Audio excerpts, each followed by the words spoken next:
This is the only time you need to set up and sticker your bra and pads. Grab your anti-slip silicone stickers. You will see a little cat ear in the corner. This is the side you will remove first. Peel back to reveal the sticky side of the sticker. Align with the inside of the bra paddle and push firmly. It's okay if it covers up the holes, and it's okay if there are bubbles. Nobody sees this. Remove the clear film and repeat on the other side. If you have a logo sticker or a clear sticker, don't worry. They both function and adjust the same. The only difference is the packaging. Remove with the cat ear side first. Align with the inside of the bra paddle and press down firmly.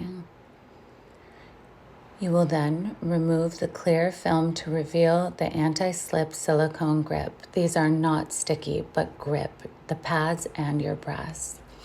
You'll see it overhang slightly, and we do this intentionally. Just tuck them up underneath. If you ever need to replace your anti-slip silicone stickers, that's where you will grab them from.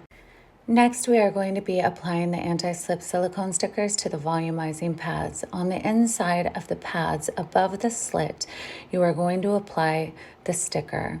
Press firmly and remove the clear piece of film.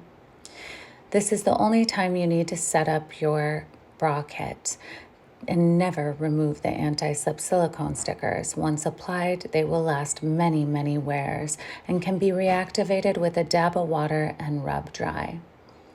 They grip the breasts and are not sticky. For your curvy pads, these pads require 2 stickers. You're going to remove the cat ear side first, place it on the side of the pad.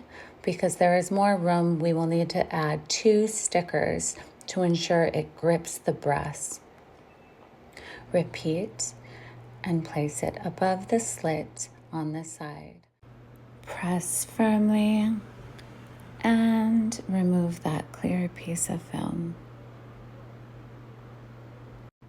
Your anti-slip silicone pads grip and will make a squeaky noise. If they lose grip, you can add a dab of water and rub dry. Toner works as well. If you plan on being highly active, I recommend our extra sticky biogel pads. These are sweat and water resistant, and they are not going anywhere. I highly recommend starting with the regular anti-slip silicone stickers because it's easier to adjust and get used to the bra. You're all set. Now you can adjust your bra to your specific shape.